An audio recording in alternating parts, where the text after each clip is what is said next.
हरे कृष्णा, राधे राधे। आज हम आपको फागुन मास के कृष्ण पक्ष की विजय एकादशी की कथा सुनाएंगे।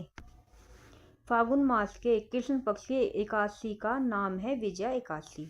भगवान श्री राम ने लंका पर चढ़ाई करते समय रावण पर विजय प्राप्ति की कामना से इस एकादशी का व्रत किया था।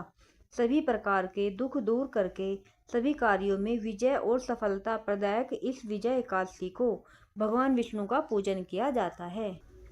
जया एकादशी की कथा सुनने के बाद धर्मराज युधिष्ठिर ने भगवान श्री कृष्ण से प्रार्थना की कि हे वासुदेव, फागुन मास के कृष्ण पक्ष की एकादशी का क्या नाम है, इसका व्रत करने से किन फलों की प्राप्ति होती है तथा इसका विधि विधान क्या है, कृपया मुझे विस्तार पूर्वक बतलाइए। योगेश्वर भगवान श्री कृष्ण ने कहा कि हे राजेंद्र, फागुन मास के कृष्ण पक्ष की इस सर्व सिद्धि प्रदायक एकादशी का नाम विजया है। इसका व्रत करने वाले मनुष्य को सभी कार्यों में विजय मिलती है। इस विजय एकादशी के महात्म्य को सुनने व पढ़ने मात्र से समस्त पाप नष्ट हो जाते हैं। एक प्राचीन कथा सुनाते हुए भगवान श्री कृष्ण ने आगे कहा, एक समय देवर्षि नारद ने ब्रह्मा जी से यही प्रश्न किया था। तब ब्रह्मा जी ने नारद जी से कहा था कि हे नारद, ध्यानपूर्वक सुनो। इस विजय एकादशी का व्रत नए पुराने और गत जन्मों के पापों का हरण करके प्रत्येक क्षेत्र में व्रत धारक को विजय दिलाता है। रामायण के प्रसंग का वर्णन करते हुए ब्रह्मा जी ने आगे कहा, त्रेता युग में मर्यादा पुरुषोत्तम श्री रामचंद्र जी को जब 14 वर्ष का वनवास हो गया था, तब वे श्री लक्ष्मण तथा सीता जी सहित पंचवटी में निवास करने लगे।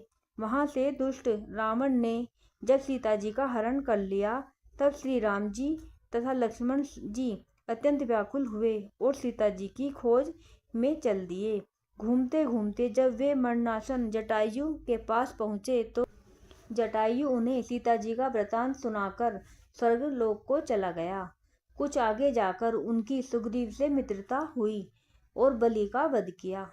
हनुमान जी ने लंका में जाकर सीता का पता लगाया और उनसे श्री रामचंद्र जी एवं सुग्रीव की मित्रता का वर्णन किया। वहां से लौटकर हनुमान जी श्री रामचंद्र जी के पास आए और सब समाचार कहे। श्री रामचंद्र जी ने वानर सेना सहित सुग्रीव की संपत्ति से लंका को प्रस्थान किया।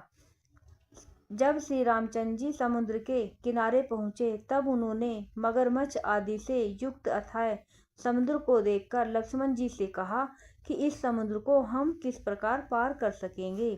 श्री लक्ष्मण जी कहने लगे, हे पुरुषोत्तम, आप सब कुछ जानते हैं। यहाँ से आधा योजन दूर कुमारी द्वीप में वक्तदालम्बय नाम के मुनि रहते हैं। उन्होंने अनेकों ब्रह्मा देखे हैं। आप उनके पास जाकर इसका उपाय पूछिए। लक्ष्मण जी के इस प्रकार के वचन सुनकर श्री रामचंद्र जी वगदालभ्य ऋषि के पास गए और उनको प्रणाम करके बैठ गए। मुनि ने उनसे पूछा, हे राम, आपका आना कैसे हुआ? रामचंद्र जी कहने लगे, हे ऋषिवर, मैं अपनी सेना सहित यहाँ आया हूँ और राक्षसों को जीतने के लिए लंका जा रहा हूँ। आप कृपा करके समुद्र पार करने का कोई उपाय बताइए। मैं इसी कारण आपके पास आया हूँ। महर्षि वगदालभ्य बोले, हे दशरथ पुत्र राम, फागुन मास के कृष्ण पक्ष की एकादशी का व्रत करने से निश्चय ही आपकी विजय होगी। साथ ही आप समुद्र भी अवश्य पार कर लेंगे। इस व्रत की विधि यह है कि दशमी के दिन स्वर्ण, चांदी, तांबा या मिट्टी का एक घड़ा लेकर उसे जल से भरकर उस पर 5 पल्लव रखने के पश्चात उसे वेदी पर स्थापित करें। 7 अनाज एक जगह मिलाकर घड़ा रखने हेतु वेदी बनाए और घड़े के ऊपर जौ रखें। जौ के ऊपर भगवान श्री नारायण की स्वर्ण प्रतिमा स्थापित करें। एकादशी के दिन स्नान आदि नित्य कर्म से निवृत्त होकर धूप, दीप, नैवेद्य, नारियल आदि से भगवान की पूजा करके वह दिन भक्तिपूर्वक घड़े के सामने व्यतीत करें और रात्रि को भी उसी जगह बैठे रहकर जागरण करना चाहिए। द्वादशी के दिन नदी या तालाब के किनारे स्नान आदि से निवृत्त होकर उस घड़े को ब्राह्मण को दे देना चाहिए। यदि तुम इस व्रत को सेनापतियों के साथ करोगे तो अवश्य ही विजयी होगे।